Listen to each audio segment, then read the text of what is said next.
I remember the first time. So here's what happened the first time. You interviewed Joe Justice, right? You had him on your channel.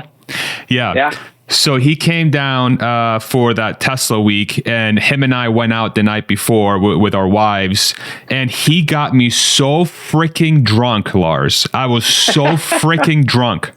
The next day I was completely worthless, and I'm like, I have to feel better. And then the time was, I'm like, okay, I have to feel better. And then it never happened. So I'm like, oh my God, I felt terrible then. And then when we visited our friends in Orlando after Giga Texas, and our plane got delayed 11 hours. So there was like a part that we're waiting for a part or something, and it never arrived. And I'm like, let's just freaking move this to the next day. Like, this is insane. So that was the second time, but finally the third time we made it. We're here now. So I appreciate your patience, man. That's right. I really appreciate your patience. If you don't want to talk, just let me know. Okay? No, I do want to. Of course. You don't have to cancel on me all the time. Man, the universe was just so like, oh my God. But yeah, man, it was a really good time.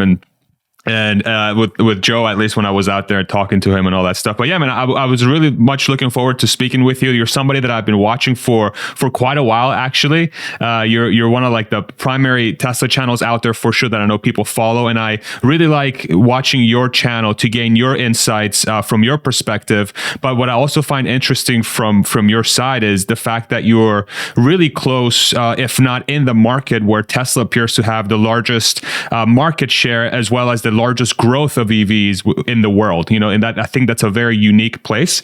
So we'll love to pick your brain about that, and then wherever else the conversation takes us as well. So thank you so much for making the time, man. I really appreciate you. Seriously. Yeah. You're well welcome. Thank you. Absolutely. So how you doing? How's your day going so far? How's the channel? How long have you been doing this for? It's been a while now, right? Yeah. I started in summer 2019. Okay. Just after I bought my Tesla. Actually, because I bought a Tesla, and every party I was at, it was like me driving people around in my Tesla. That was everything I did at every party I went to. And then I watched the earnings call from, I think it was Q2 2019, where Elon and all the other guys, Andrew, and they talked about what can we do about all this disinformation and thought that's out there. And they said what the guy was asking the question, but he's also talked about, he was always talking to his friends about Tesla and EVs in general and stuff like that. And they said, that is the best thing we can do, spread the word. And I thought, okay, I can try to do that. So I did that since, I think my first video was July 2019, but I still had a day job and everything there at that time. So I didn't do much in the first half of that year. But then in 2020, I got kicked home from work because of COVID. I was in the travel business. So yeah, we got hit hard. So I was sent home, and then I just started making videos. Okay. And it's going really good right now. And the day has been perfect. We had the first summer day here in Denmark in a long time. And we don't have great summers here. So just been outside all day with the kids, picked them up early and had some fun and made some barbecues on their terrace tonight and had a little bit of white wine. That's awesome, man. That's beautiful. So been a great day. That's great. Yeah, that's my wife and I have been wanting to visit that part of the world for a while. Denmark, Norway, Sweden, Finland, sort of the Scandinavian countries. So I'm very much looking forward to visiting that part of the world. Did you ever expect yourselves to be in this? Let's say when you started your channel, did you envision your channel to be where it's at today? Did you see a path for it, or did it kind of take you by surprise? It kind of took me by surprise. I thought I would have a lot of time to also learn the craftsmanship of making movies. Also because English is not my native tongue. So I thought I would have some time to get used to being on the screen and making movies. But the second movie I did got 42,000 views, and I was like, "Oh shit! People actually watching this. I have to do an effort, Panic sets in. Yeah, exactly. Oh my god, people actually watching. Damn it! So no, I thought I would have a long time, and but then when I got sent home in 2020, I kind of set some goals for me to keep me motivated to do some movies and stuff like that. But I was still at that point searching for jobs. But but I changed those goals along the way because they became really quickly too small, and my channel kind of grew pretty fast for what I think is fast. I think. I have for sure 76,000 followers, something like that right now. For me, that's like mind blowing that so many people want to see what I'm talking about here. I'm not just talking about Tesla, you know. It feels so weird, and people are like, how much is Tesla paying you? No, they don't pay anything. So yeah, that came by surprise that so many people wanted to hear about Tesla, for sure. Yeah, I one of the most fascinating things about the Tesla community is just how incredibly passionate they are about everything Tesla. And I think what's really great about your channel is just how, like, you do your stuff is very professional, like the way it's edited and the way it's put together. You know, you have that intro screen, and it's just like the way you piece together the B-roll, and then I know you also have the news segment. Like, it looks like a super show. Like, you do such a good job with it. Do you do all that work? Nice. How do you approach that, sort of the making the channel and all the different things that go into it outside of the content? Yeah, I just do all that by myself. Wow. And yeah, that was kind of what in the beginning I wanted to do, but didn't know how to do. So if you watch some of the first couple of movies I did, please don't. But everybody go watch it. Gotta get. But I wanted to have some kind of little teaser. I wanted to do an intro and then have some intro music kind of thing. But but kind of work my way to get to what I'm at now, and I'm pretty happy with what I'm doing now. But I try to progress and get better all the time, and I really wanted to be something that people sit down and watch, and not just, you know, like you say, it's very professional, but I just try to make it a good production, if you may. For sure. I just don't want to sit down and talk to the camera, firstly, because I'm not that good at it. So people listening to me now speak would probably. You think you're not that good at it, really? I think you're pretty good at it, man. No, seriously, I think you're pretty good at it. Yeah. All right, cool. Because normally I make a script, because then I don't have to search for the words and I don't stutter or whatever. And it's much easier to edit afterwards because I don't make so many mistakes. But I still make mistakes all the time, even when I'm reading my script, because it's not my native tongue. So so I do a lot of mistakes. But I also just, when I'm not that much on screen, I know many people are writing to me, be more on the screen. Yes, but it's just so much more work for me to be on the screen. So maybe I should get one of those things you can read the script in front of you. Teleprompter or Tiller? Yeah, teleprompter. That's right. Yeah, teleprompter. Yeah, exactly. Maybe I should get one of those. But for me, it's like, okay, if I'm not that much on the screen, I have to make the production pretty good, so people feel engaged in the movie still. And I do my news episode every Sunday, and I try to be as much on screen as possible. But I still, it's only I read the headline of every news, and then I talk about news off screen, because again, much easier for me. So I really try to. I really want to make it entertaining as well. So that's probably my reasons to do an intro, because many people also get to the point, Lars. We don't want that intro. I know, but I like it that way.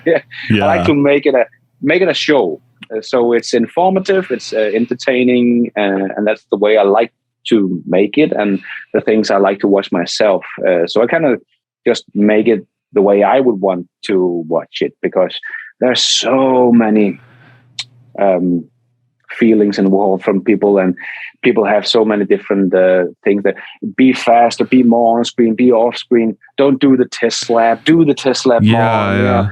There's so many opinions about how to make a YouTube channel or show. So I just try to I listen to people if they have some feedback, some constructive feedback, but Otherwise, I just try to tune it out because there are so many opinions that I could change my show every day if I had to listen to them. Like, okay, you want that now? Okay, great, let's do that.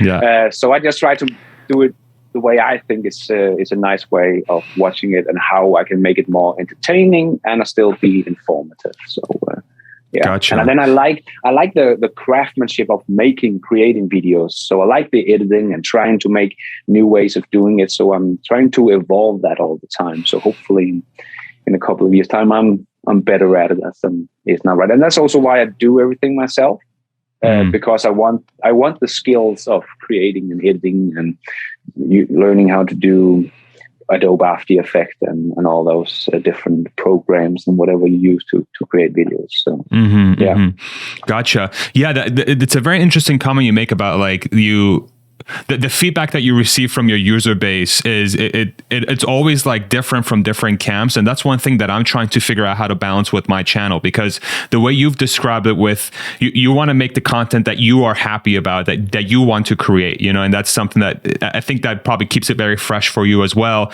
And it doesn't make it into a sort of a grind, because that's the one thing I'm always having to balance in my head. And like, I love the feedback that I get, and I always get really good advice, but like balancing what I want to do versus what the people would love to see is something that is still for me, because my channel has only been on for like 6-7 months or something. It's still a little bit of a challenge, because the last thing I want to do is create stuff that people don't want to see, right? But at the same time, if I'm creating something that I don't want to create, I feel like it's going to make it into a grind. It's going to make it into something that stops being a passion, then it becomes work, and I stop working so I can follow my passions. And then if I start working again, like what the hell is the point, right? So what kind of advice do you have for me to like try to strike that balance? Because I think I'm getting a little bit better, but at the same time, I still find myself like, man, I should be doing this, I should be doing that. Like, what were some things through your discovery process that helped you balance that a little bit? Well, I think definitely the advice of you have to care about what your viewers want. But I also at the same time want to say, don't care what everybody thinks, because it's too much information, and you get so much feedback, and it's really, really wonderful to get all the feedback. And many people have also commented me back or wrote me back and said, wow, you actually did do what I told you to do. It's like, it was good feedback. So I want to do that.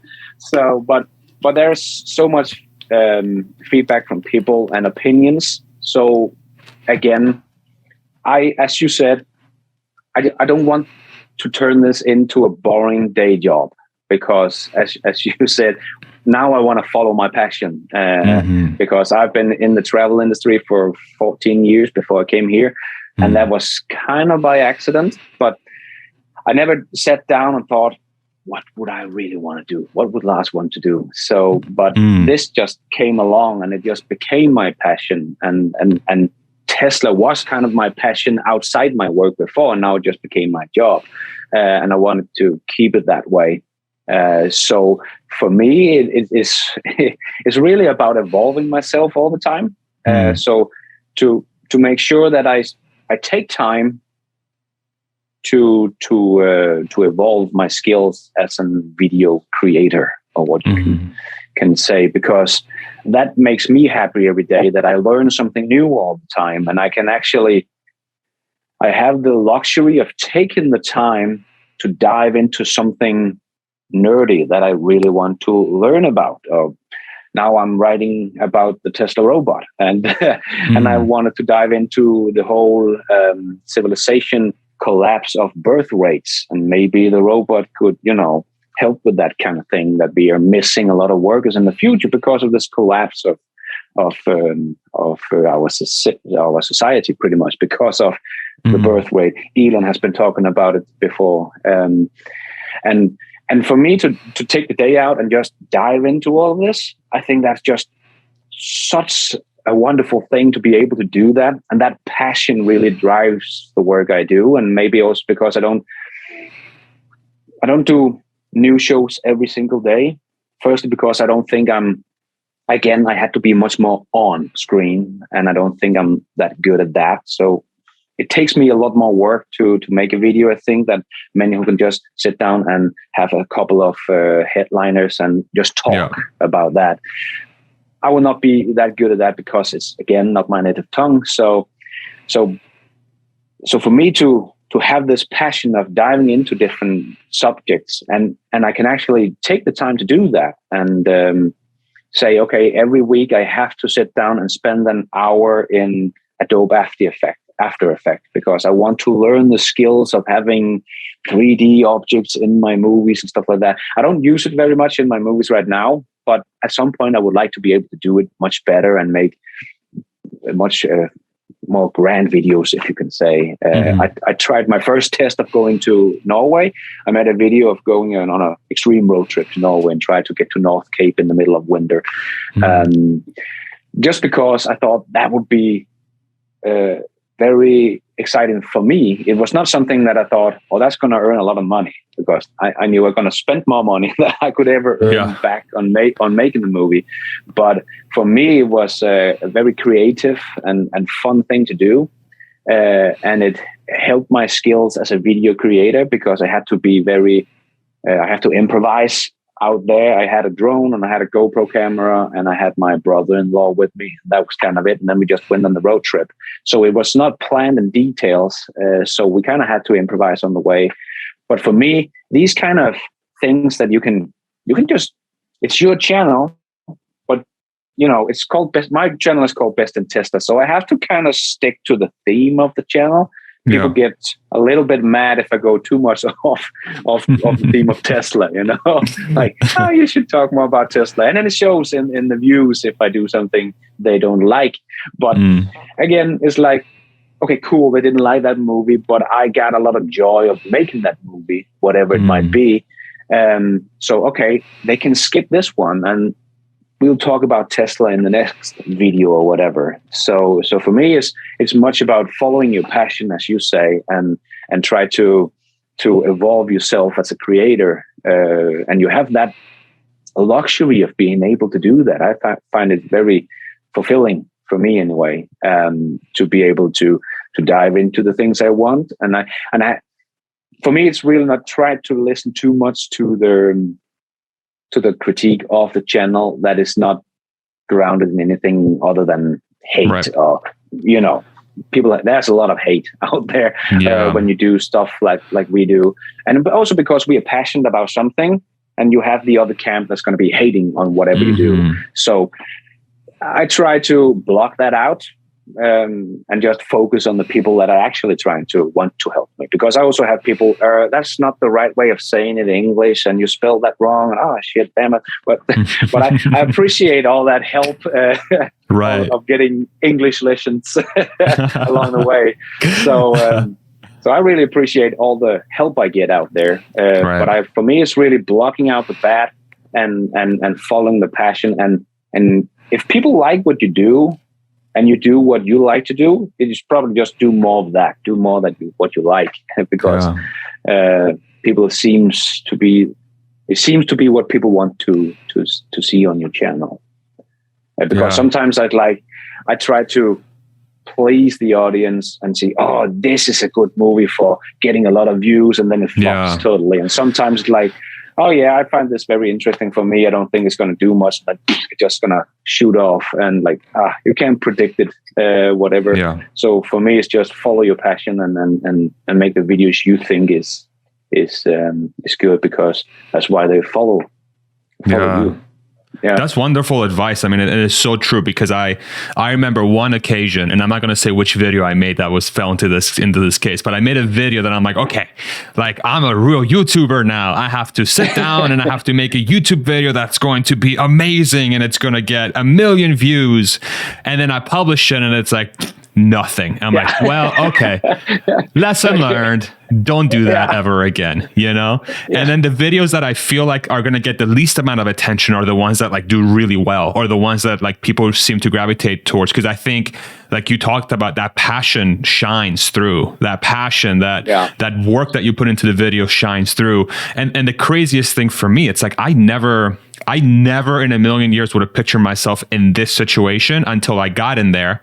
And then I'm like, you know what? okay, this is freaking awesome. Like, this is super, super cool because you create that connection. Dude, I had a chance to go. I was so thankful to go. I went to Giga Texas and I went to TeslaCon as well 2 weeks ago now. And I got to meet the community that follows YouTube, but also the community that follows my channel in person. And like, it was so trippy going up to a person and being like, Farzad. I'm like, yeah, hi, what's your name? They're like, oh, I'm Rob or Joe or whatever. It's like, dude, I watch your videos all the time. You do great work. And we were at a bar and literally like person after person that kept coming up and coming up and coming up. So I can't even imagine what kind of crowd you would get if you went into the bar. Sandy Monroe was there. You know who Sandy Monroe is, obviously. Dude, he was mobbed. He could not move. Like he literally, like, he had to be dragged out of the bar because like people would not leave the guy alone. And it was such an incredible thing to see. But it's like that connection you make with real people through these videos. I never understood it until I saw those people in person. And then I'm like, oh, these aren't Russian bots that are going in my comments and just making up a comment or an algorithm that's making up some sort of comment. It's the real people, Have you met any of your sort of fan base or following in person? Has that ever happened to you? Yeah, a little bit. I went down to the fair at Giga Berlin, not the opening party, but there was this fair before the delivery party. I think it was the opening party. And I couldn't get in, but I was invited by some other Tesla enthusiasts down there, and we were gathering a couple of people down there and seeing if we could get into the factory. So I just had no expectation and just drove down there, but it was, of course, a lot of Tesla fans that was gathered. So when we were all kind of staying at the same hotel, so when I got down there, it was like, oh, that is Lars. Like, yeah, hi. Like, I was not prepared for that kind of attention because there was suddenly a lot of people that knew who you were. And here in Denmark, I'm unknown, nobody knows who I am here. So you just sit in your little corner of the world and make videos, and it just feels so unreal. The numbers are just numbers on a screen. It's like 90,000 people have watched your show. The last video made, like, oh, that sounds like crazy. I can't even imagine how many people that is. But it's just numbers until you kind of, like you say, you meet the people like, shit, is people actually watching this and liking what I'm making. So, but again, I think 50% of my viewers are from the US, and I have not been to the US. I would love to go to the Giga Texas opening party, but didn't have the chance to do that. But so the closest thing I've seen is the Giga Berlin. That was where I met a lot of people, and also from my own country. I met some Danish people down there, and they was like, "Hey, aren't you Lars?" Yeah. Oh, Danish people know who I am, because I always see, like, it's like not many people percentage that is watching my show from Denmark, but so to meet some Danish people who actually knew who I was like, wow, people know who I am. I'm just sitting here at my home office and making YouTube videos. So it feels so surreal to meet these people. But as you say, the community is just mind-blowing, friendly, or you can ask anybody on Twitter or whatever, even though it's not in person, but people tend to be very, very nice in the Tesla community. I've never actually met people that are arrogant or, don't want to speak to you or whatever. People are so helpful. And the same thing goes for the people I have met in real life. It's like, they're just so passionate, and we connect very easy because we have a common passion about Tesla and things. So yeah, we can solve every world problem together. Seriously. Oh yeah, it's so cool. I think that's that point you just hit is one that I always think about, because that was the thing that really, like, online it for sure feels that way, but in person it's a totally different level of that, because once you and I'm sure you experienced this in Berlin too, like, I feel like there's just so much common shared experience in the Tesla community. Like, maybe it's not just Tesla, but I feel like each of us are connected in some way that, it's like we're passionate about something important. I think that's what it is. It's like we're all passionate about something important. And if you're passionate about something important, you're going to have some sort of variables or things about you that are going to be very core to that sort of like you and I might share something we have no idea about, and it might not come in this conversation, but it's there, and that's how we were brought together in this community. It's not necessarily just Tesla, but it's like some sort of underlying thing about being a human that's bringing us together.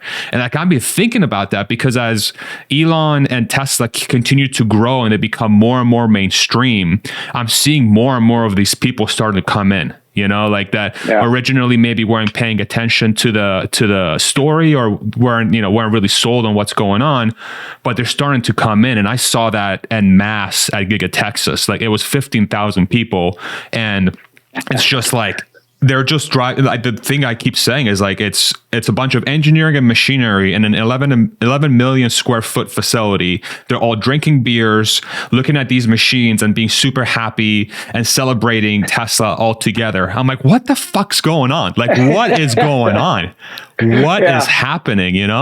It's such an amazing thing to see. And are you starting to see more newcomers come to your channel? Because I think we're about to hit some sort of thing where, like, I don't know if Tesla was necessarily mainstream or Elon Musk were mainstream, but now they're becoming like the center of attention for a lot of people on planet Earth. Like, how have you thought about that? I'm curious to hear your perspective on that, if you have one.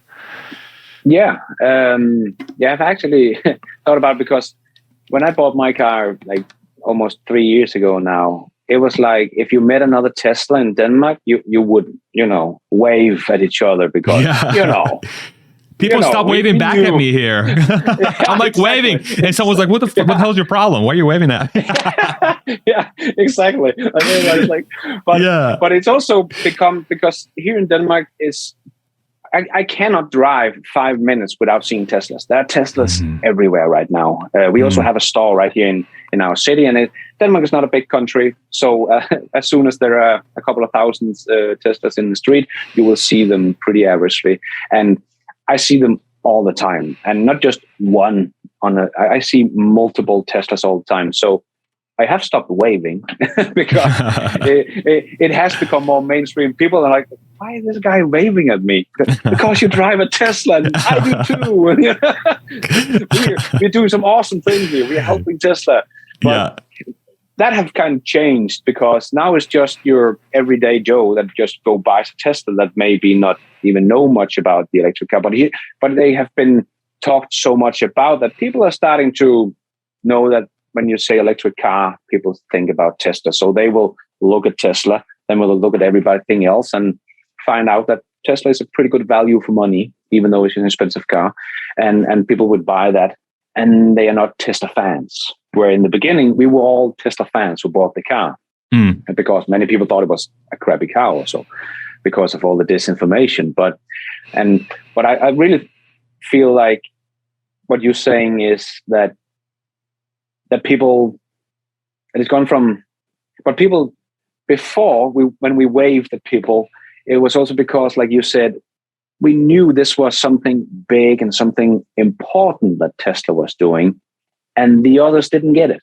And many people still don't. And I think that's also why the community is so strong, because we have been diving into these numbers and the whole industry for so many years now. And it's like, why can't people see this?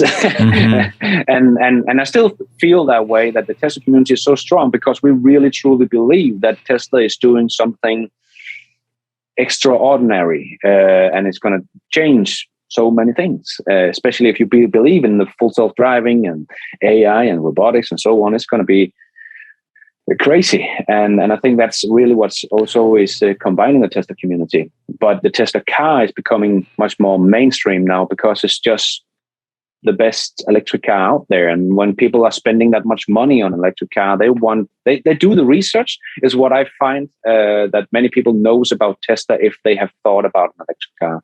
So it's very easy to see that the waving has gone away. It's become more mainstream. Now it's just another guy driving a Tesla. May not be a Tesla fan, but they usually become Tesla fans.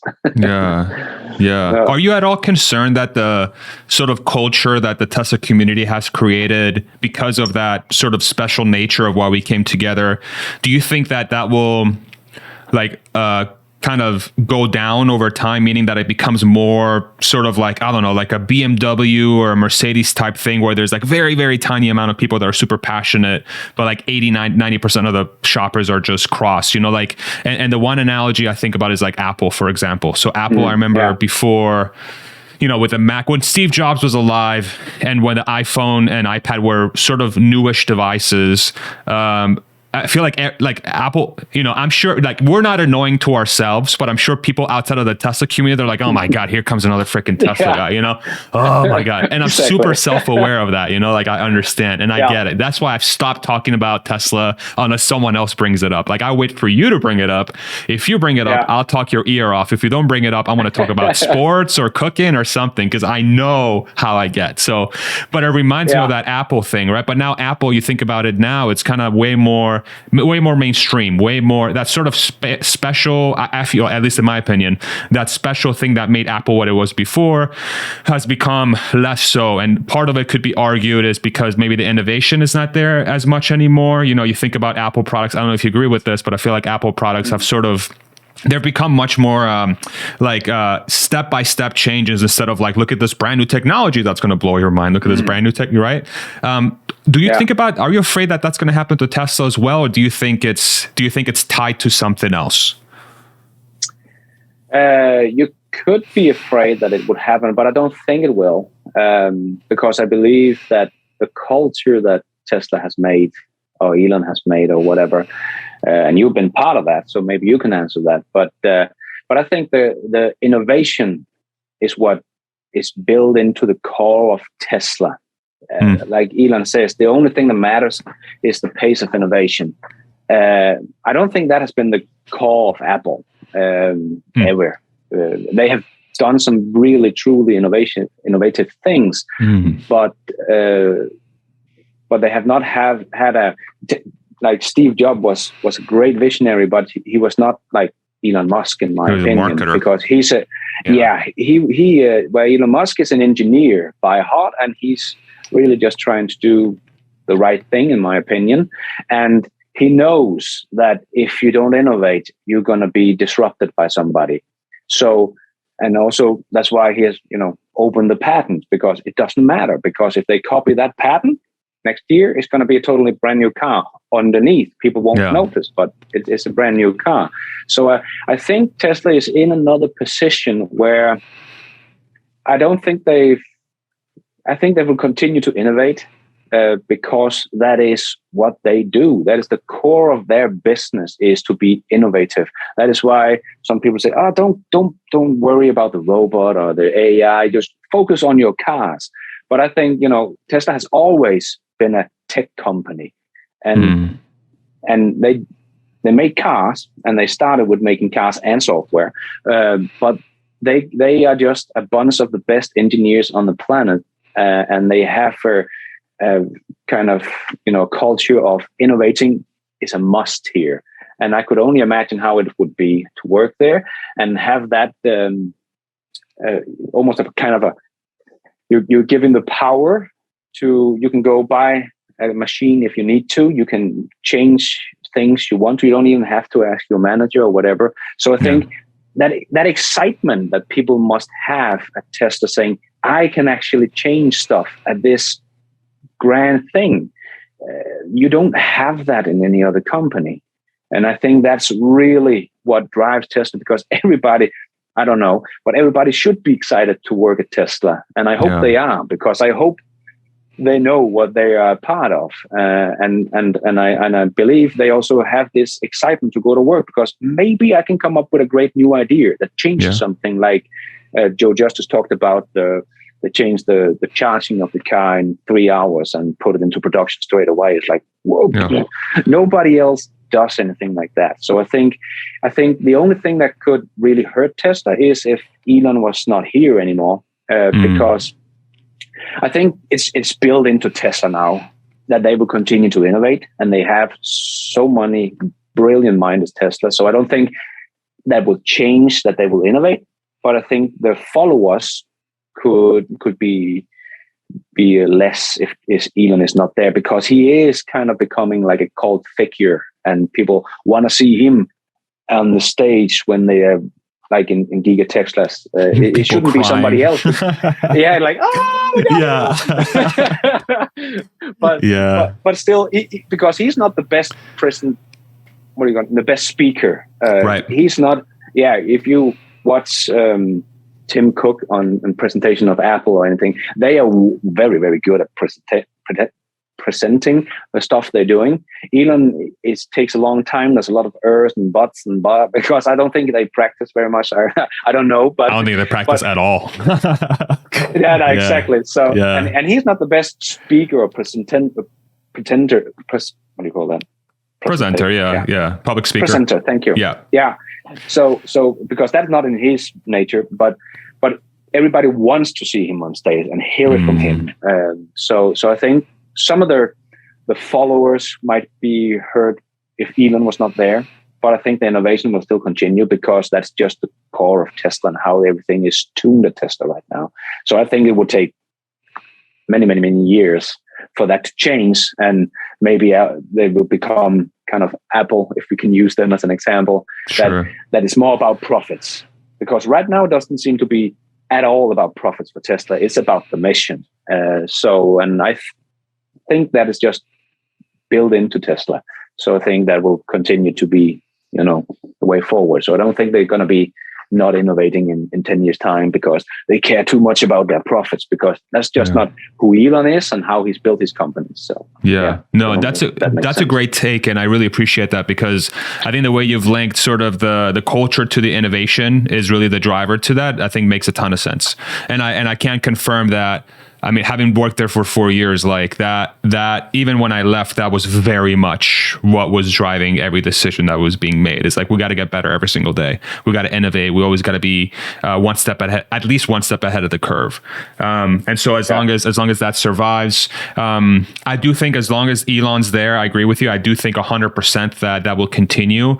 And the next generation of leadership will probably do that as well. I do really like, I think what Tesla has done such a good job at is really Elon specifically, he surrounded himself with such a good leadership group. I mean, it blew me away that first one of those quarterly calls where he really started involving your Drews and your Zachs, and I know Jerome was on before he left the company, and other folks that are part of that leadership group to really give their 2 cents. I think it really, and then a battery day and AI day, he brought everybody on and he allowed everybody else to talk about what they're working on. Really gave you a full picture that, hey, like, this guy doesn't just know what he's doing, but he also knows how to build teams. And I feel like if you get to a point like a Tesla or a SpaceX or a company like that, where you're doing that many great things at such a large scale, and you're still speeding up how fast you're innovating. I don't care how smart they are. It's impossible to do with one person. You have to have a really competent team. And so if we think that Elon's going to be around, say, I don't know, say 10 years, 20 years, however long he wants to be around and involved with Tesla, I think if you take that time scale and then probably add, say, another 5 to 10 years of that sort of second generation leadership group, we'll probably retain that level of innovation. But I think after that, we'll see. But who knows? I mean, that's still, to your point, that's God knows how many years away. Like, it just feels like this is just getting started still. And that's the weird thing about this whole thing. Yeah, I think that's also one of the things that, what in 10 years' time, but as you say, they're just getting started. And many people I know still think of them as just a car company. Right. So the part of being a part of the community, and you feel like you're so bonded because we understand what Tesla is, and the other people still think they're a car company. So I think when they start to evolve with the full self-driving and the AI and robotics, they're going to be taken up to a whole new level by not just us, the Tesla followers and the Tesla fans, but by society in general. So I think the followers could become much greater than they even are today, because people are actually realizing, oh my God, I understand what Tesla is now and what they are actually doing. And I have made videos about how big this could actually become if you look like have no limits. if they become the leader in AI and robotics, because that's just a huge market. And combine that with Elon owning SpaceX and stuff like that, I think there's so many cool things to look forward to with Elon's companies, that I don't think we're going to be tired in 10 years of talking about Tesla and SpaceX and Boring Company and Neuralink and all the cool stuff that Elon has started. So I think I don't think that the followers are going to go away, or the innovations is dropping anytime soon. That's definitely not as long as Elon is around and pushing everything in that direction. Yeah. Talking about robotics, does it concern you at all? Like, so let me kind of walk you through what I've been thinking about the robotics piece. And I've sort of made videos about this too.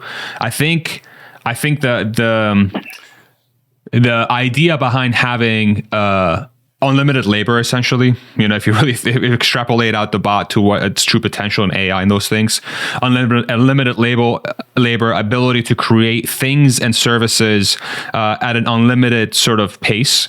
My biggest concern is, what are humans supposed to do then, right? Like what's our purpose, and I think, and sort of my journey right now with, being in a position where I can follow my passions and really go after what I really want, is a blessing, and it's amazing. And I would have been traded for the world, but I'm curious to see what that looks like when, say, 8 billion people have that same exact opportunity.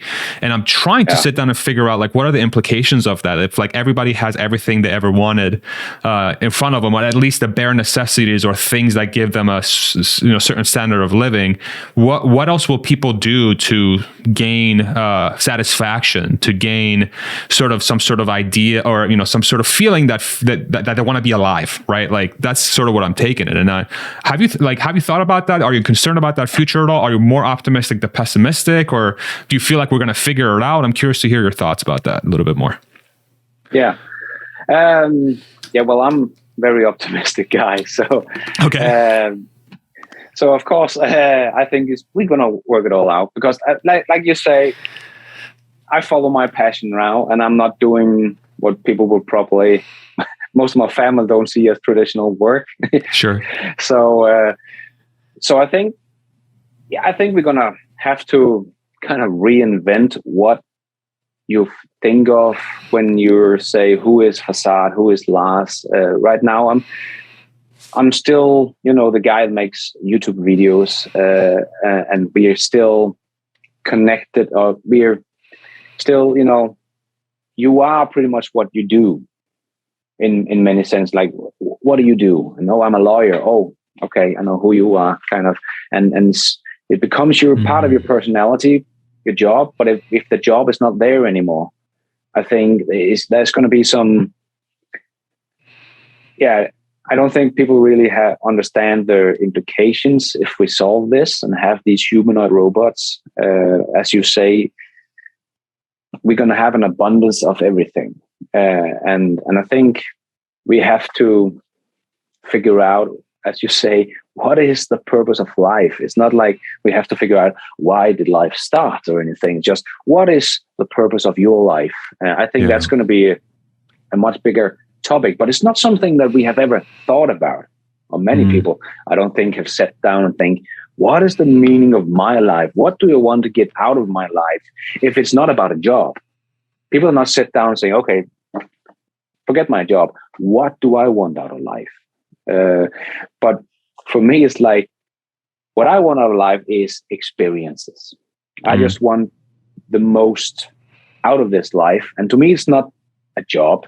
I don't really care what my job is. I have never done, because I want to have fun doing my job. I don't want to do something I don't like. But again, it has just been a job. But afterwards, I do a lot of stuff. I have so many hobbies that I can't keep up doing all the things that I want to do. And I hope that is the way people are going to feel when we're going to have all the freedom in the world, because there's so many cool things to experience and see and try and do and feel or whatever.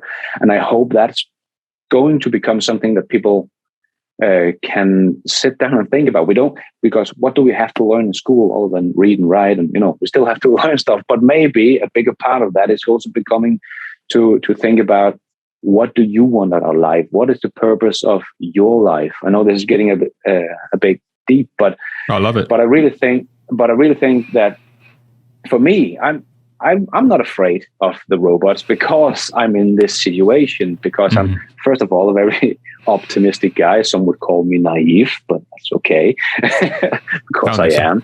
But I think you're just very logical in your approach. Probably. But I really, I like sports. I played, you name it, and I played. Don't say American football because we don't have that here. But I've done so much sport, and I do so many things still, and there's so many things I still want, but I can't find the time to do all that I really want to try out.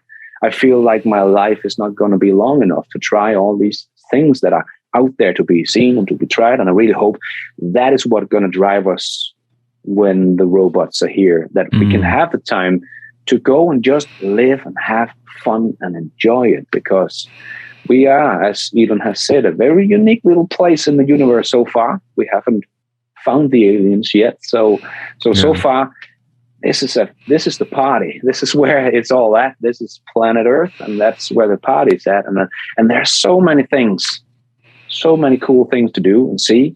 So, but again, when 8 billion people have to do it, we'll see how we're going to manage that. But I hope people will do more of that, dive into themselves and find out what is it that I want to do. Because luckily, we all have different hobbies, and it's not everybody want to stand and do fishing or whatever. Some want to do something entirely different. So I hope there is space enough for everybody.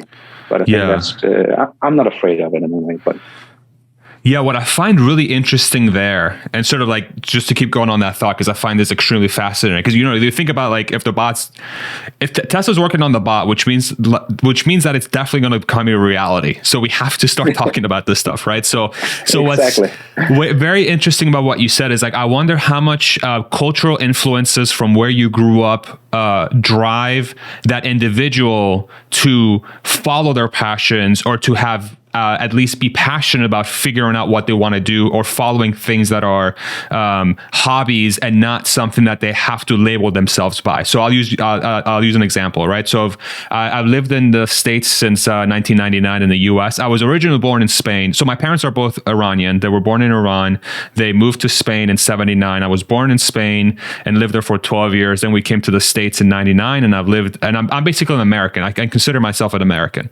And what's really interesting about the American culture, and people in the comments, tell me if I'm wrong or right, because I would love this to be a bigger discussion at some point for humanity, is that American culture, right or wrong, is super focused on you have to be somebody who is bringing value to society. Like you have to work. And so when you talked about sort of that, people identify themselves by their profession, like I'm a lawyer. When I worked at Tesla, my label was I'm a Tesla employee. I work for Tesla, right? And then if you're in a situation where the bot comes in and frees up that need, I'm curious how many people have been in this sort of like, I almost want to call it survival mode for really the longest time. If you go back, say, 10,000 years or 100,000 years, people running away from bears and hiding in caves and building fires and eating as much as they could so they don't starve in the winter was a survival mode. And now, say for the last 1,000 years or whatever, the last 100 years, even call it, there's still technically a survival mode because people have to work. They have to create value, at least in the United States, to have any semblance of life. Right. And so if humanity has been in that mode for this long, and I would love to hear the Danish take, because I'm curious to see if this is cultural or a humanity thing. So, the American culture is work, work, work. So now you remove that from humanity's need of survival. do people even know like how to sit down and figure out what they're supposed to do? Like, am I just very lucky to have been blessed with that sort of opportunity to dig deep, or do we think that it's going to be something that where humanity has to go through some sort of crazy training period to like figure out how to not be attached to work, or how not to be attached to something where you perceive people are viewing you for what you're supposed to be worth, right? I don't know if I'm making any sense, but does that resonate with you at all? Like, do you have any sort of insight into that from your perspective? Because I think those are the core kind of discussions that I feel like need to happen today to be prepared for the bot. Because if that stuff is not figured out, boy, are we going to have problems with society. I mean, things are going to get super weird, but I'm curious to hear your take. Yeah, I think it's going to be much the same here in Denmark, because I know people who are truly identified by their job. And if they didn't have that job, I don't know what they would do, because many of them don't have hobbies or do anything else. And there are even people that don't have, kids and families because they've chosen not to have that. They're so focused on their career that just want to do that. And if you take that job away, I think many people have to learn to do that. I think it's going to have to be taught. Like I said, when almost in school, like people have to sit down and talk about what is there to do as a human here on Earth? What is it that people do? Just like, because people forget it, like you said, we have been in survival mode for all time pretty much. But also, like I do, I'm a former free diver. I've been on Danish national team. So I've been very focused on health and breathing and stuff like that, breathing exercises. And I have been teaching people how to breathe many times for many years, because people forget how to breathe, because people don't think about how to breathe. They do. And just to teach people to take a big breath of air is actually quite funny or scary, depending how you look at it. But people really don't know how to take a full breath of air. It's kind of crazy. They do it up here. They don't do it down here, right? They always do it in the chest. Exactly. You got to do it down here. Yeah. Yeah, exactly. They don't use the diaphragm or whatever it's called in English. But so I can have courses where I say, take a deep, all the air in you can and blow in this little gate that measure how big your lungs are.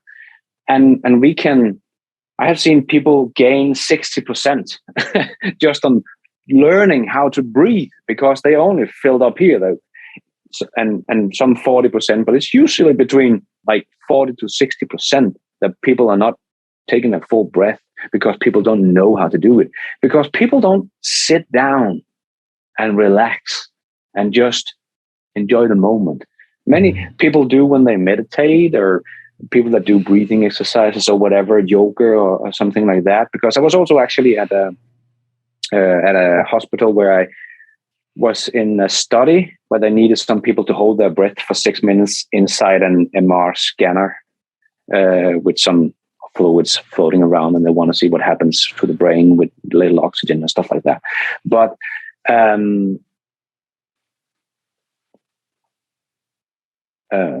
what was the point there? But you're talking about breathing and sort of talking about humanity's purpose when you're removing that survival need and everything like that. That's where we're going. Yeah. So just teaching people how to breathe was kind of mind-boggling to me, that people didn't know. But of course, I didn't know myself when I started free diving, but I've just done it so much that it just became a natural thing for me to do. And I used it through my career to kind of de-stress myself and be able to push myself even more as a salesman and so on. And also in competition as a free diver.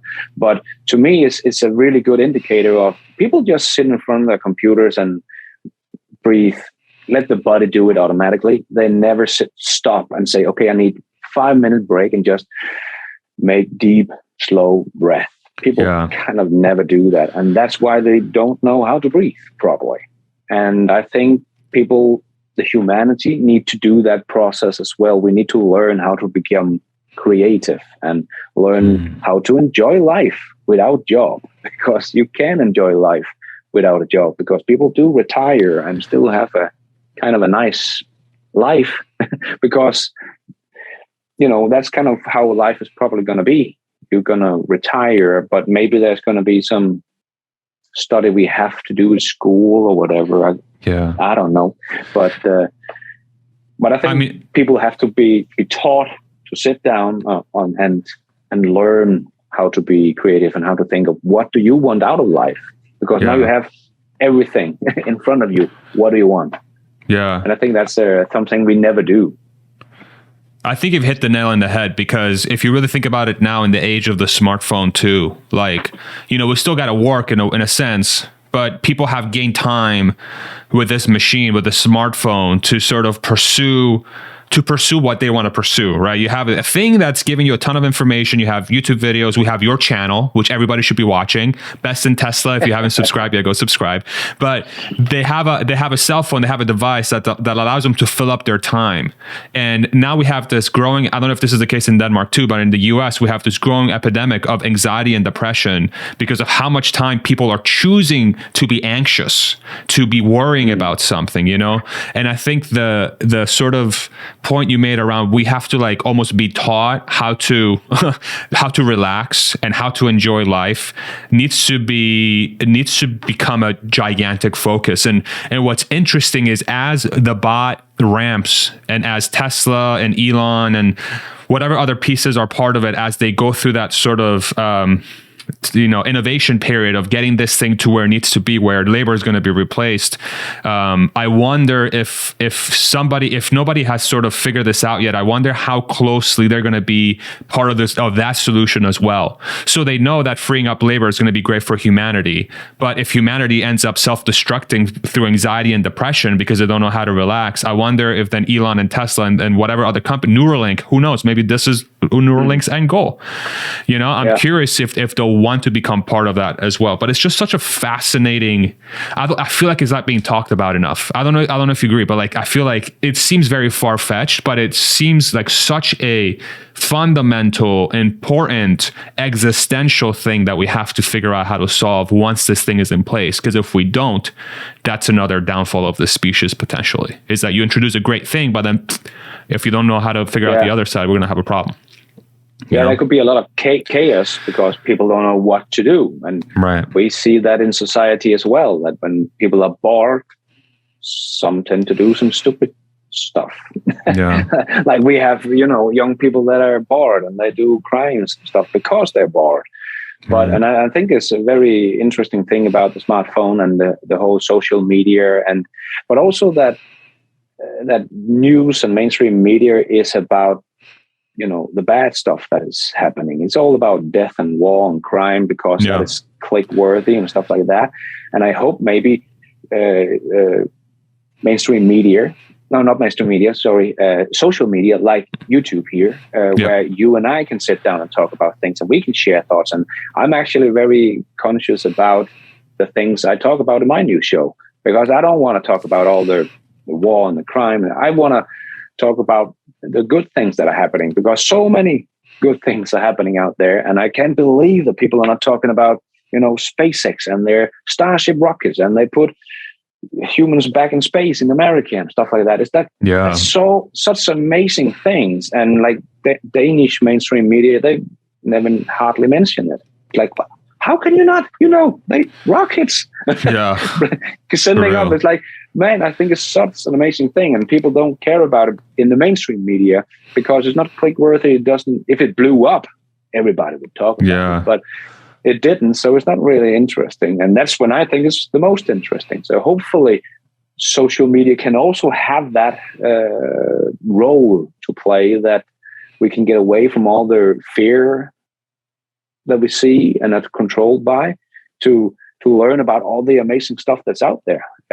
Because you can watch YouTube videos about walks in Norway or whatever and see, oh man, I want to go there. Well, when the robots are here, you have the time to do that. We can travel around the world. Maybe this will even, get people away from the screen and back out in nature and experience stuff and travel the world, and maybe not urbanize as much as we do and go into the big cities, and everybody went crammed in there because that's where the jobs and everything is. Now maybe people take their robot and go live in the mountains or whatever, in the jungle or whatever people want.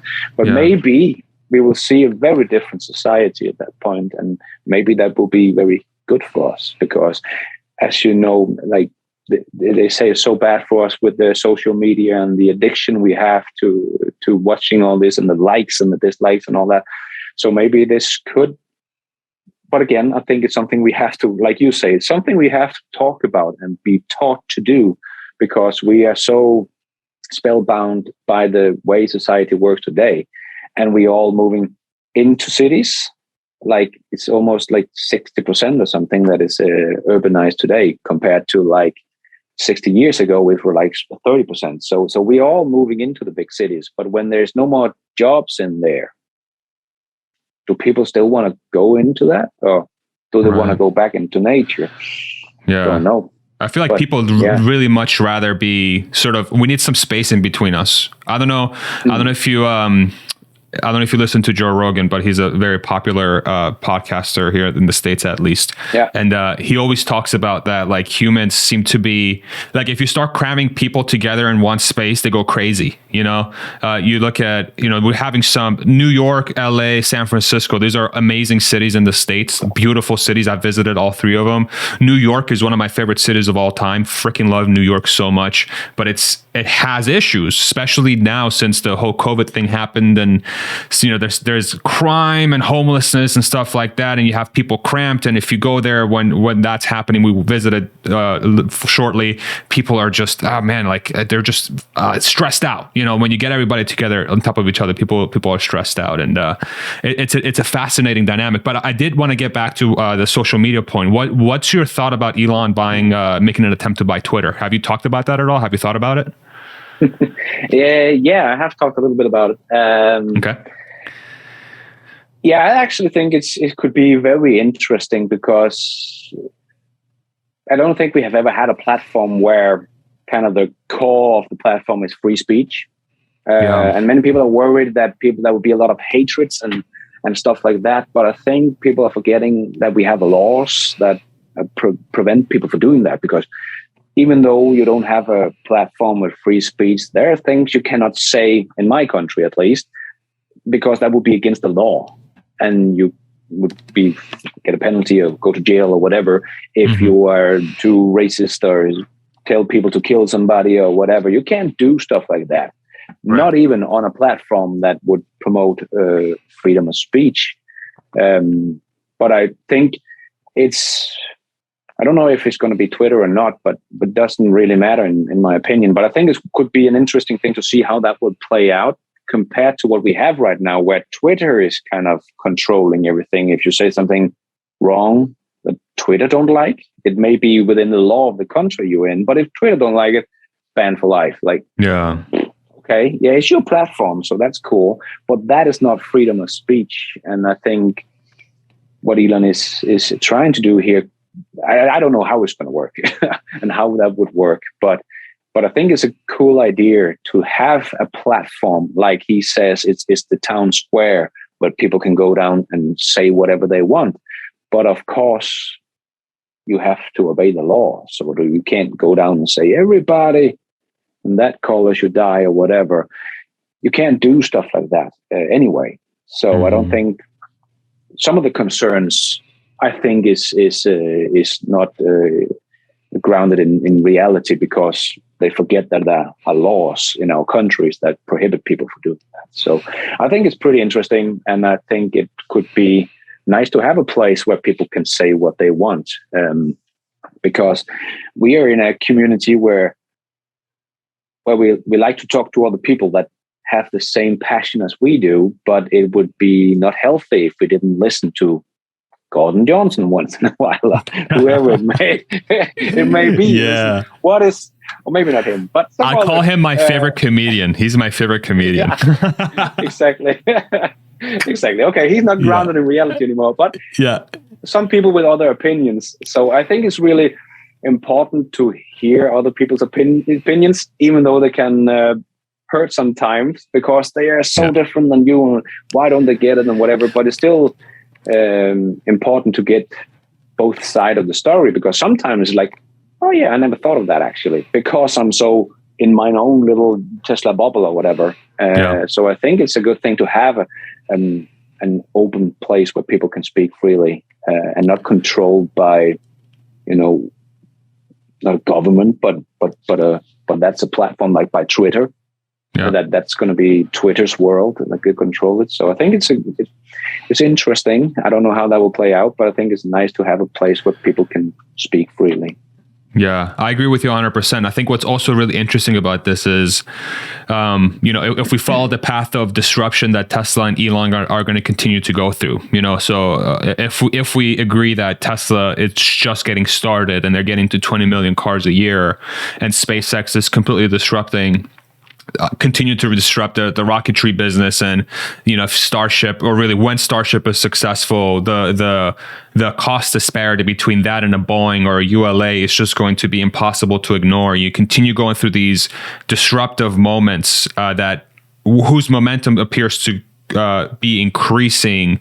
If we thought the FUD from 2017, 2018, 2019 was bad, in my opinion, just you wait. Because I think that is going to get the loudest it's ever been, because these forces aren't going to go from, oh, Tesla is gaining a lot of influence, we need to kill it before it gets big. It's going to move to, oh my goodness, we are actually going to fail. Like, we're going to go bankrupt. Our businesses are going to go away. The interest that we had in those businesses is going away. And there's a singular force that's taking it. And you think about all those different connections those businesses have to those forces, and the amount of influence they have in the media and politicians and lobbyists, in the United States and around the globe. I feel like Twitter is going to be so incredibly important for Elon to have as a platform to talk directly to the people when this shitstorm is happening around him, and that's one thing that has me not concerned, but I can see where Twitter falls within that as well, and Elon has sort of alluded to direct democracy, where he wants a platform or some way for people to vote directly about decisions instead of having representatives. And like, Twitter polls appear to be the best way to do that, as long as you have some sort of like verification step where the user is verified to be a real human and it's the person that's voting, right? So theoretically, you could see that for that as well. But I think I don't know if you watch, have you watched Succession at all? It's a show on HBO. I don't know if that's something you guys watch over there. It's about a media giant that controls the narrative of the United States, and they have other powers that are trying to control the narrative. Like, this Twitter move to me feels like a move like that, where Elon is like, okay, I need to control the narrative around truth. I need to control the narrative about what's really going on and what's going to happen. That to me seems like it's almost like he has to buy Twitter, or he has to have a platform to be able to tell the truth, because the FUD is going to be 10x, in my opinion. I don't know if you agree, but it's going to get really ugly. Yeah, I think so, because he's disrupting so big industries. They're going to fight, and they have a lot of money and a lot of power. And I think, if he didn't have Twitter, how would anybody know the truth, as you say? Because the FUD the mainstream media has not really been very truthful about what's going on. It's always spin in a negative way, also because that sells better. But they also, maybe not paid by some of these guys, but we don't know. But it just seems like, how can they get that out of what Elon said in that earnings call or whatever? So I think it's important to have something that is the truth, because it seems like mainstream media in many countries anyway are not very truthworthy. They say what they're getting paid to do, and whatever, who's paying the media, who pays their bill, they're going to be pro them, no matter who they are or what they stand for. So I think it's a good thing also if we look into the far future and we're talking about colonizing Mars and stuff like that. Again, we have to figure out what a society going to look like there, and what other mainstream media, what kind of media are we talking through to each other on that planet, because I think Mars is going to be very exciting in that case, that we can kind of restart society. We have to build it up from the ground. We don't have this whole mess of 100,000 years of human evolution and going on. It's just a fresh start, and we do not want to bring all the mess we have here. And I think a platform of free speech where the truth is told, maybe some what do we call, not Bitcoin, but there's a system behind it. Blockchain, exactly. Like there is a truth that it cannot be denied, and all that kind of thing. So I think all this is so exciting about restarting society on a new planet, because we can do it from scratch. But if we have some new technologies that is better than what we have before, like right now we have currency, but that's all backed up by debt, and it's like it's just so messy. Yeah. And if we can restart that they have their own currency or whatever, or maybe they don't need currency because they have human robots to do it, and then you just live up there and be part of society and whatever it might be. But I think it's important to do these kind of things that Elon is doing here, also with Twitter, to have freedom of speech. And I think the blockchain technology or whatever is going to be the next step, the next evolution of that, anyway, that we have something that is the truth of things, that you can't lie about and manipulate. I think if we can make something that can be part of that, and we can restart a whole new civilization on Mars to show how good it can be, maybe we can also change down here on Earth. Yeah. So it's like Mars becomes like society beta for Earth almost. Exactly. In a way. Like, it's interesting. Society 0.2 or whatever we're going to call it. And that can be a place where we can learn from if we can actually do it better than we've done before. Wow. Because it's just, I can see it's difficult to change things, because everything is so, messy with politics and how everything is built. It's not something you can just change overnight, but if you have a blank canvas and can start from scratch with a whole new civilization on Mars, maybe it could be the showcase of, look how they're doing on Mars. I know there could be some, it could also be some bad things about that, but it could be like a showcase. That's how we're supposed to do it. Look how they're doing that. Look how they use a different kind of currency, and they have a freedom of speech and blah, blah, blah. And they all just get along, kind of, there's no borders. Yeah. There's no 10 countries on Mars. It's just Mars. It's just humanity. It's just humanity. Yeah, I think that would be so interesting. And I think we could learn so much of watching that, because right down here is all politics. So every time it's like, he's just saying that because he wants the votes for next, blah, blah, blah. It's always about money and power down here on Earth. And I think the cool thing about Elon is that he don't care about money and power. He's there for the mission, and that's why he's the best candidate for starting that up there. As he said, he don't want to, it's not going to be Elon land up there. He has some suggestions if people want them, but it's going to be the people on Mars that's going to decide how it's going to be done, right? So wow. The literal analogy that came to mind for me is Earth civilization is like a Ford and GM. It's like you have all these like layers of politics and suppliers and debt that's like weighing the company down. Yeah, exactly. Legacy Auto is Earth, and then Mars is going to be Tesla. Like, here's how we're going to do it. Dude, like, it's so crazy. Look how fast we can do things and how good it is. Right, exactly. Exactly. Because I think, like the more I dive into the old legacy automakers, the more I think, oh my God, they screwed. How are they ever going to get out of this? Because it's so... Also, I made a video about winding down the ICE engine, because Autoline, John McElroy or something... a U.S. journalist, auto journalist for the years, he also talked with a guy who said he was winding down the engine from, I can't remember the car, but it was a low volume sports car. And it was almost impossible for them to wind down that engine, because the supplier, they had to tell the supplier, this is going to go out of business, but we still need the supplies because we also have some warranty. And that was a low volume computer, and they couldn't hardly figure out how to do that. And now you have like these big automakers with 10 million cars that have to wind down all those engines and tell the suppliers, by the way, in 10 years, you're not going to have any business, but we still need you to give us supply. So it's just so messy, and it's just so difficult for them. And I feel very sorry for them, because also the culture they're stuck in is just, Tesla has started something, like you say, it's mass, it's something completely new, built from the ground up. It's not even the same way they reinvented the production line from Toyota and Ford and all that, what they did.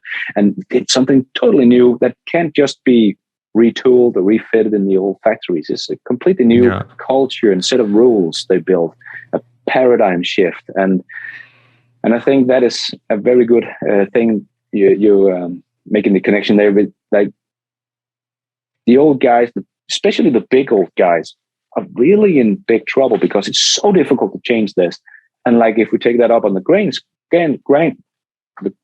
scale, like Earth and the society we build here, like, we can't just unwind that like overnight, or like we have to all agree in different countries. But I want that, and you want this.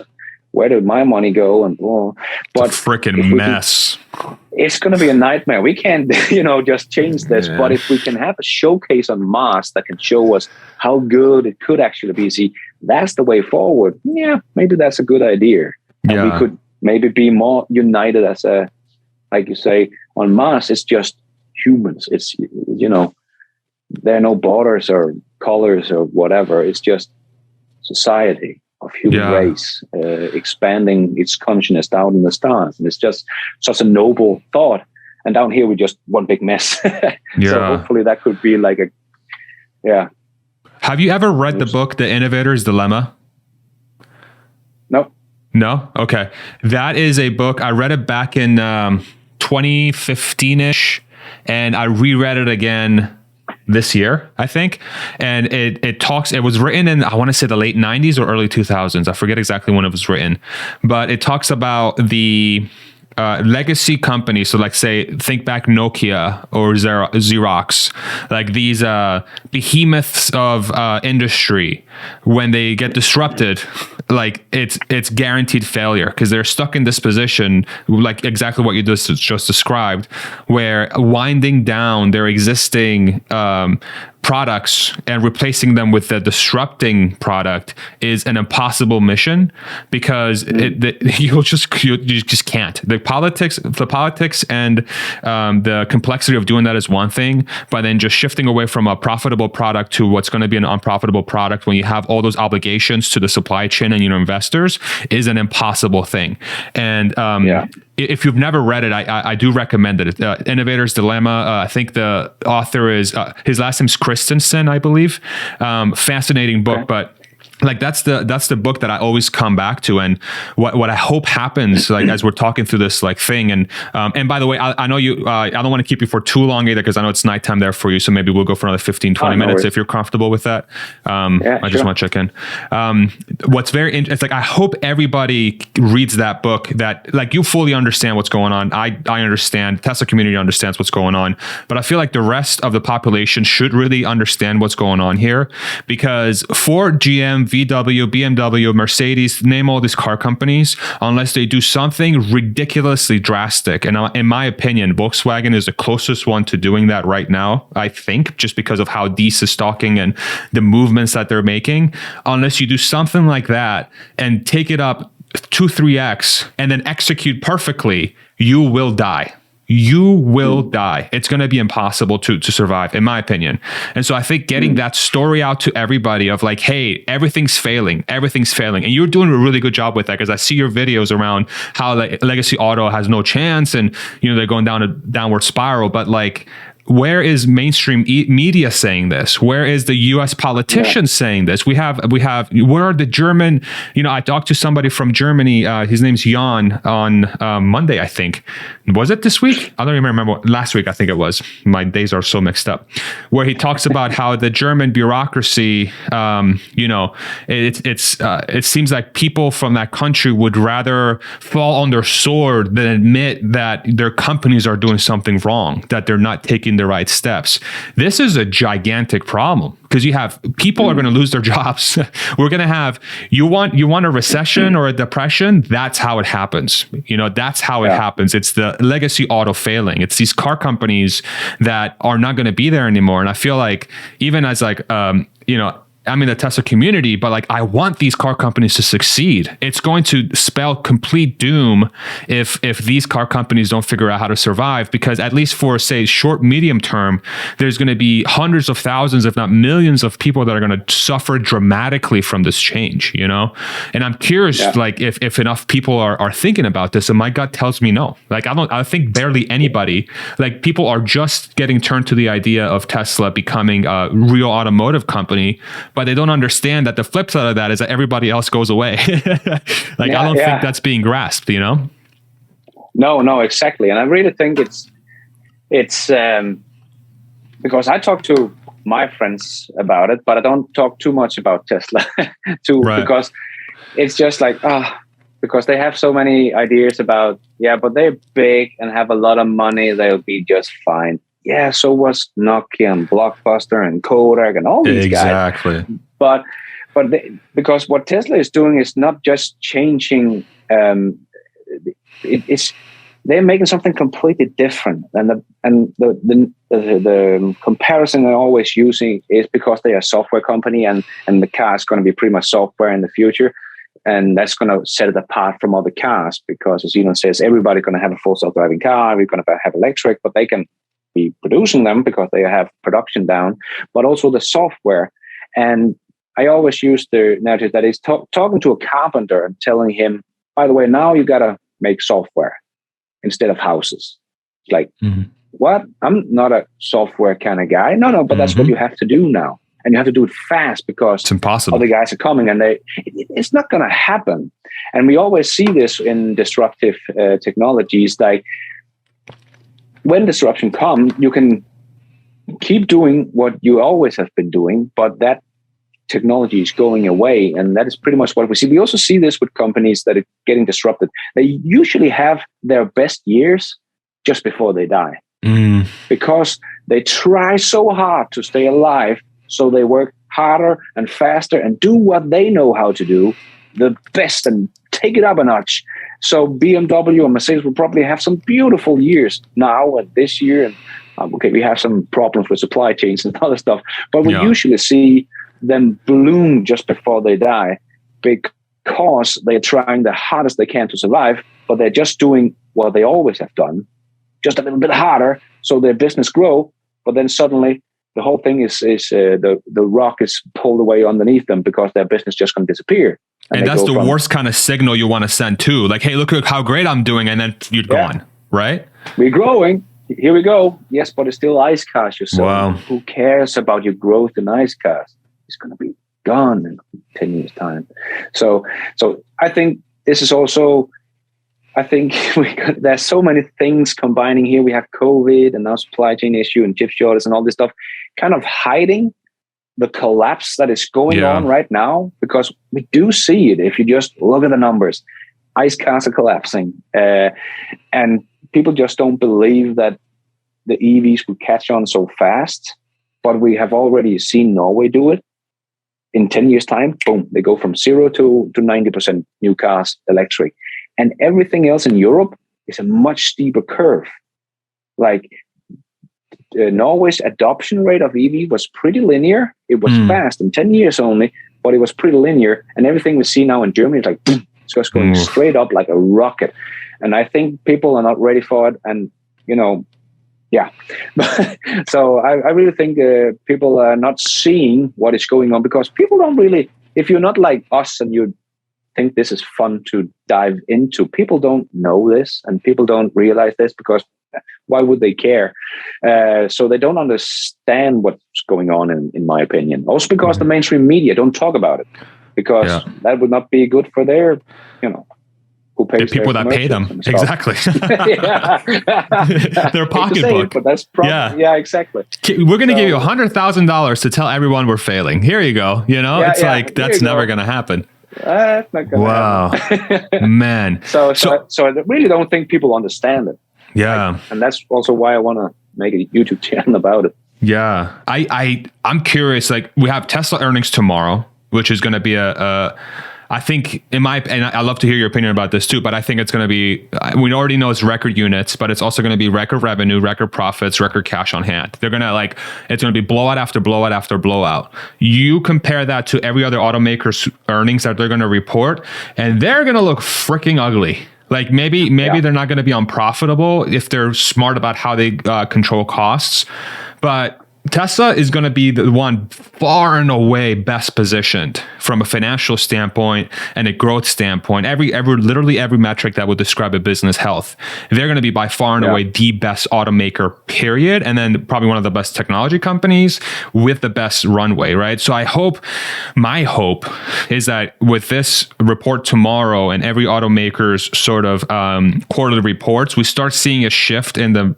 mass media narrative and the mainstream media narrative that says there's no longer, Tesla is becoming an EV darling. It's like, okay, Tesla is the only automaker that looks like is performing good in this market, and literally everybody else is losing money. And I'm hoping that's what the narrative starts becoming, so that starts instilling a sense of urgency in the wider population, And I think if people start talking more about, hey, did you see this report? Tesla is the only car company that posted a profit. That's freaking weird.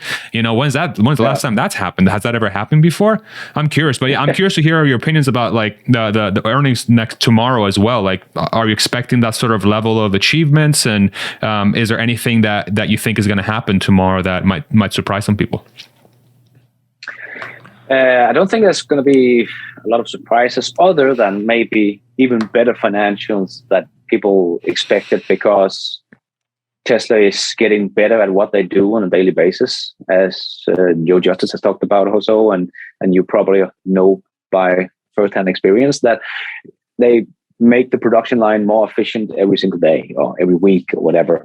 But very often they make it better, and that's also how they continue to get better cross margins, because people thought they are unstructurally unprofitable or whatever Bob Lutz and all the other guys said for many, many years. They will never be profitable because they don't earn money on their more expensive EVs. But because they're innovating and getting economy of scale as well, and everything that has not worked for the auto industry before, but it works for Tesla because they have to make that innovation, because they cannot make a living of selling parts and repairs and service and stuff like that. They have to make a living of selling that car. And we have just heard Volkswagen saying they don't even earn money in South America selling ICE vehicles. That's just insane. So Tesla has innovated the way, and I think the surprise is going to be that they just continue to raise the gross margin and the profits and the cash on hand, because they seem to really become a very efficient, well-run machine.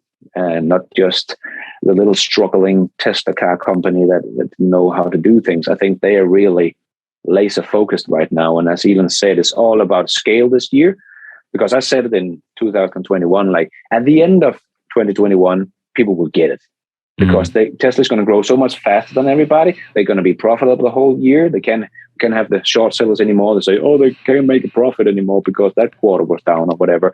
It's going to be 1 year with full profit, and they're going to be much more profitable than people think.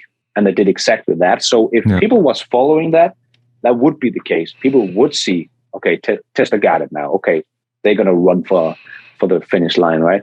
But I think 2022 is going to, even your everyday Joe on the corner don't hardly know who Tesla is going to know at the end of this year that, okay, Tesla, because you can't hide it anymore. And that's why we see more and more, even Wall Street analysts are getting higher ratings and getting more and more Tesla bulls instead of bears. And we see this shift happening. Yeah. But I think it's going to be very clear with, tomorrow's earnings call, that they just continuing that strike upwards, that rocket they have lit in 2020, I would say, where profits started coming, and they just continue to do that. And we can see, I think the US is the best example that we saw in Q1, that everyone was down. Everyone was down except Tesla was up 93%. It's like, oh my freaking God.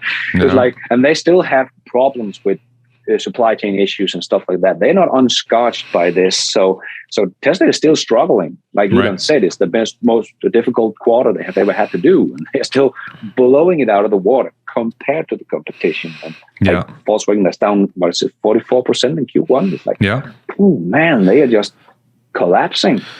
And what's crazy about that too is, like, you would think supply chain expertise is something Legacy Auto would be experts at, because that's literally how they make their money. Yet the newcomer Tesla is figuring out how to do that better than them already, plus all the other technological and innovation advancements that they have as well. So it's not, they're playing the old game really well and the new game as well. So it's like, what do the old guys have? It makes everybody else look so silly. Like, that's the thing that I like, that shocks me, is like, where is Ford's, like, what are they good at? And I don't mean to shit on the company. I apologize to anybody. Honestly, like, that is not my intention at all. Like, but like, if you look at the numbers, like, that's honestly what's happening. Like, guys, like, what's going on here? You know, the leaderships at these companies, and I know Jim Farley and Herbert Diess have come out and really started to say, hey, we're not the best. We are behind Tesla. We have to figure out how to make it happen. Great. Toyota, Nissan, everybody else needs to have the same exact tone, because I don't understand what you're better at than Tesla, period. You have nice commercials. Great. Cool. Very good. You know, you pay your actors well, you know, okay, cool. That's a great thing. But what does that mean to the product? You know, I think for tomorrow, the thing that might surprise people, and I've been thinking about this a little bit. So those price increases that Tesla has been doing in Q1, like they did, you know, price increase after price increase. I don't think those were reactive. I think those were proactive. I think they did that in preparation for any additional cost increases because of inflation or the supply chain tightening up for the rest of the year. So I think if that becomes true, to your point, I think the margins in Q1 are going to be like so spectacular. I don't think people are prepared. I mean, I think it's going to be well above 30%, and then you got the higher mix of X and S coming in as well. It's going to be very surprising. We'll see if it becomes true or not, but I do think that's going to be very interesting to watch. For sure. Yeah. And I really think it's like you say, what are they doing at the legacy automakers? But because I also get comments like, do you really think you know more about this than Ford and GM and their R&D centers? Honestly, you might. Like, well, because sometimes they make me doubt myself. Like, no, of course not. How can I know? Lars, you might. Exactly. Like, but they don't seem to understand it. And I made videos about the whole paradigm shift and the paradigm paralysis that people get when they are getting disrupted. That they don't see the data. It's physically impossible for them to do so. And I think that's what's going on, that they are stuck in their old ways, and they are stuck in their culture, and they are stuck in all the way they do things. And they cannot see a way out of this, or they can't even see the numbers. Like GM is, and I think, you know, telling them that is the world leaders in the EV race. Like what the hell? Yeah, that to this day, I made a whole my April Fool's joke video was a GM bought Tesla for I forget what it was, 420 billion or something, or 690 billion or something. That was my April Fool's joke, and Mary Barra was and I rickrolled everybody. So that was my joke, you know. But yeah, it's such a weird thing. All right, let's finish up with a couple of fun questions. How's that sound? You up for a little game? Yeah, sure. Yeah. Okay. So these are just, you know, simple questions, but then we're also going to drop one big question at the end, which is going to be more philosophical in nature. We already kind of talked about it, but I like to ask a lot of my guests these questions. So we'll start with something simple. How do you like your eggs cooked? Scrambled. Scrambled. Okay. Nice. Yeah. I go between I really like it when I know we're talking about eggs, but like I'm passionate about how I make my eggs. I always crack them open and then I let it cook for a little bit and then I mix the yolk into the whites sometimes so that it's kind of like a weird scramble. Do you know what I'm saying? And then I don't know, I like the way that's cooked. And I don't see a lot of people cooking it that way. Like I wait halfway, then I break the yolk, you know, and then I mix it. Okay. Yeah, it's not like fully scrambled. Yeah. There we go. You're welcome, everybody. That's how I make my eggs. Coffee or... Yes, it's delicious. And then you got to wait. Don't put salt and pepper on right away. You want to wait maybe 30 seconds before it's fully cooked, then add the salt and pepper, because otherwise the salt will break it down earlier than it should. So anyway, I watch YouTube videos about eggs. I don't know. I'm weird. Awesome. Coffee or tea? Which one do you prefer? Coffee. Have you been drinking coffee for a long time? Yeah, since I was 12 or 13 or something like that. Okay. Yeah. Nice. Yeah, my wife and I just started, we started grinding our beans and making coffee like that. Dude, it's so much better. It's so much better. Yeah. I don't know if you've ever done it like that. My God. It's so much fresher. Yeah. Yeah, definitely. Okay. What do you think the stock price will be for Tesla by the end of 2022? December 31st, 2022. What's Tesla's stock price? Not investment advice, just for fun.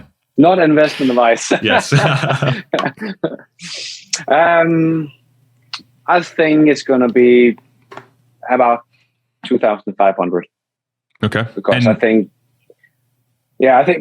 I think people are going to realize what's going on in 2022. Everybody is crashing and Tesla's just shooting straight up. There's going to be some Chinese coming as well, but you know, from Tesla against the legacy automakers, they're going to see, okay, they don't have a chance. They're going to grow faster than they are. And so I think Tesla's going to have a huge momentum because they can see, oh, damn, they can actually do what they say they will. And they can actually grow this fast. And their 2 new big factories are hardly, ramped up yet. They have so much potential. And I think people are going to start realizing, oh, man, they are going to be the biggest car company, the biggest battery maker, And I think they're going to get some huge valuation for that. And the crazy thing about that price target too is we've been talking for how much, like over an hour and a half now. We haven't talked once about full self-driving, and that is right around the corner. Yeah. And that is a gigantic lever, for that price target too. Yeah, exactly. So if Elon is right this time, because that's actually my bet from when I started my channel. I think I did it in 2019 or at least in 2020. I said, I believe by the year of 2022, so by the end of this year, we would have a full self-driving car. We will maybe not be allowed to drive anywhere, but Tesla would have a full self-driving car. Okay. So hopefully Elon is right this time. They should hire you. You should develop the freaking full self-driving program. What the hell? I'm just going to be the guesser. You guessed it better than he did. Yeah, man. Yeah. That's funny. All right. And then last question before we wrap up. And I think we talked about this a little bit, but I'm curious if you have any other takes on this. What do you think is humanity's purpose?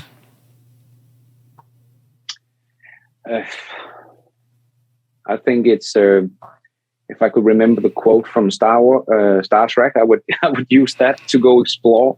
I think that's very much in our nature. We have seen it through many centuries that we cannot sit still and just be in our little box in whatever country we're in. We have gone all over this planet, and we want to go to Mars and beyond that. So I think that we are explorers, and that's our purpose, to figure out all the answers to, or maybe figure out what questions to ask would be the right one to say, and get out there and find out what's actually going on. Beautifully said. Yeah, beautifully said, man. Thank you very much, Lars. Thank you so much for taking the time. Really appreciate it. In case nobody knows your channel and socials and stuff, you want to plug your channel and all your socials and anything else you want to plug as well? I have Best in Tesla YouTube channel. That's mainly what I do. I try to be a little more on the social media, but as I said, I do it myself. So hard to find the time. So you can find me on Twitter. at Tesla Best, and my YouTube channel, Best in Tesla. That's pretty much where you'll find me the most. Awesome. Well, Lars, thanks again, man. Really appreciate you. I super enjoyed this conversation. You're welcome back anytime. I feel like some of those topics, man, we could have gone in like way deeper. Like we could have made this thing into like a freaking 5-hour conversation. I'm like, for the sake of, for the both of us, let's make this like an hour and a half-ish. And then we'll have a part 2 some other time, or part 3 or part 4. Yeah, exactly. Yeah. I could talk for hours here. It's been really enjoyable. Thank you. Same, so man. I'll bring a beer next time. That way we can share a beer together as well. That'd be awesome. Thank you, man.